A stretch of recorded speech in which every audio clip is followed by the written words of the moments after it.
for several months long, and it was titled, But I Still Haven't Found What I'm Looking For. And you're going to get to hear it as our communion song later on today. But the song speaks of the uncertainty of the journey and the nature of searching. The lyrics actually explore the experience of climbing the highest mountains or running through the fields or scaling the city walls and even more, only to be with you. The song actually takes us on a journey while at the same time indicating that there must be something more than the literal path that you and I are on. We might even imagine that song could be the song of the disciples at the beginning of their journey, because they were searching and longing for something that they couldn't find. In fact, considering that they were never offered an answer by Jesus to the question that they posed, maybe it is more even relevant for us to realize that we're all on that same journey. But they believed, like us, that if we just stick by Jesus' side, we'll find the answer. So I'm going to begin today, this time of reflection in this frigid Minnesota winter, with two theoretical or rhetorical but reflective questions. And I want everybody, first of all, to understand that I appreciate your presence, whether you're with us online or with us in person. So don't take this wrong, but here's the first of the two questions. Why did you come here today, or why did you join us online? Why did you come here today, or why did you join us online? That's the first question. And secondly, as you look back on your life and your learnings, what teacher taught you the most and why? So why did you join us today, or why did you join us online, or why were you here, and then what teacher in your life taught you the most and why? As you ponder those answers to those questions, I'm going to invite us just to explore this gospel a little bit more today. Because in verse 38, which is just 3 verses in, we heard this line from the disciples who started to follow Jesus. They said, in Aramaic, they said, Rabboni, where do you live? Now, our translation today, as many other translations, simply can't do justice to what modern linguistic biblical scholars share was truly behind the words of that passage. So we have to first remember that the language of Jesus was Aramaic, and that language is primarily an idiomatic language, meaning it might have a word, but the word means a whole bunch of stuff behind it. So you don't simply refer to somebody as Rabboni, right? If you call somebody Rabboni, you're actually calling them like saint. You know, in Aramaic, you're saying, wow, you're a person of great wisdom.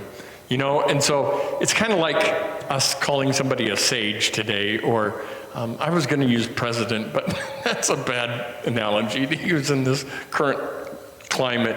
So it's like a term of really extreme respect.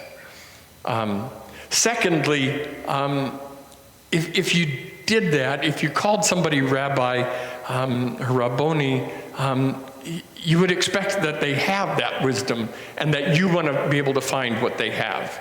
And third, what they asked Jesus wasn't simply about a physical place. Where do you live?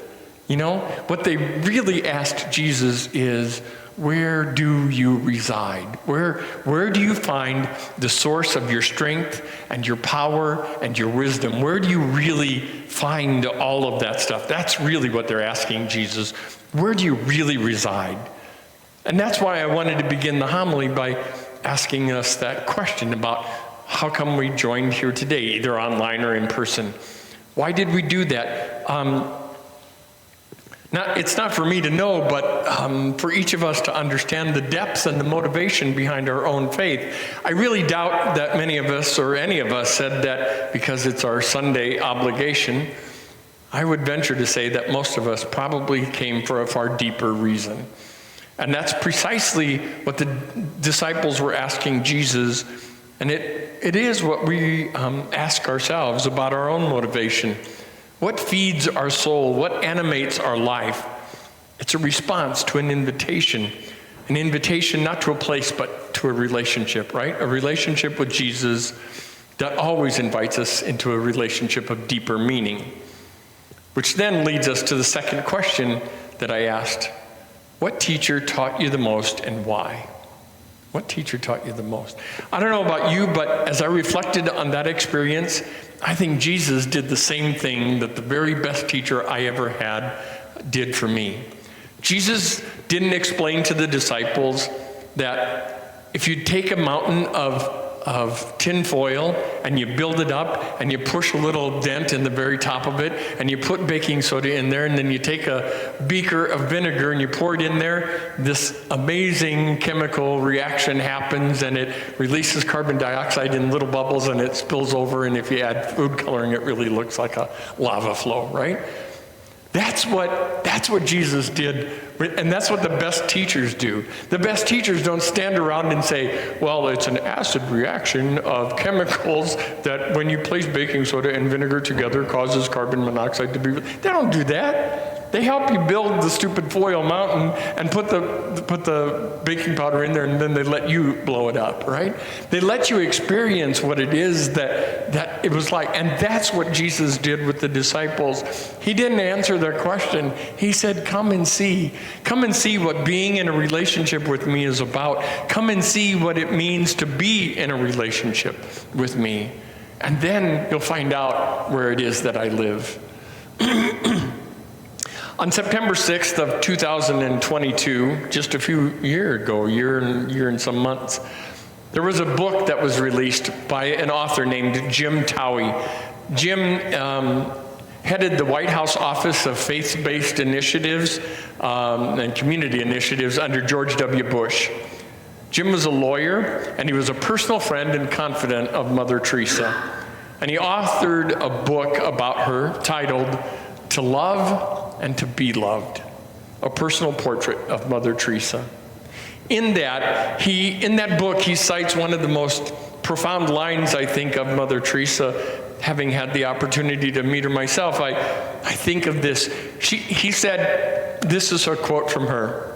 She said, "Look deeply into your disappointments and examine your heartache and interrogate your longing and probe your loneliness and meditate honestly on the elements of love of which you're still ignorant, and you will discover that the void within you is already filled with that desire for fulfillment.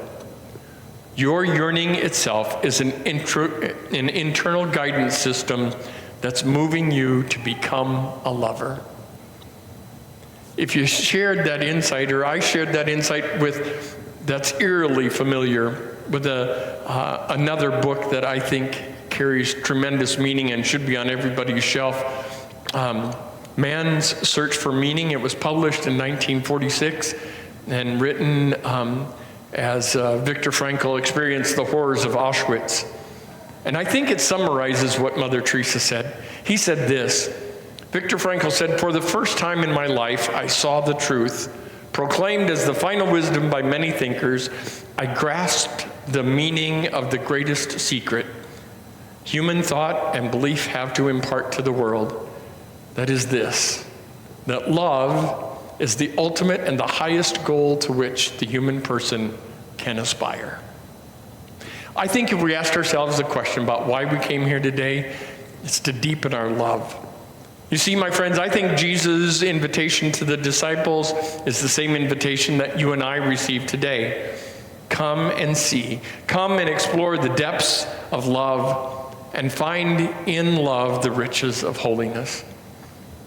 I believe for a long time that we've complicated holiness, and usually the institutional church has done so in order to preserve power and control over others.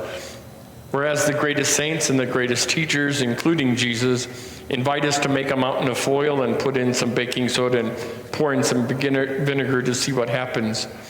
I believe the gospel invites us into that relationship, a relationship of discovery and love. And I firmly believe that you and I could change the world if only we would continually hold the question of love in front of us like a carrot on a stick. I was going to bring one today, a carrot on a stick. Just imagine if this was the guiding point of our life. If we had this carrot on the stick and it said this, Is this the most loving thing I can say in this moment? Is this the most loving thing I can say in this moment? And is this the most loving thing I can do in this moment? I have to be honest, I better put one on the front of my car because I don't quite do that very well.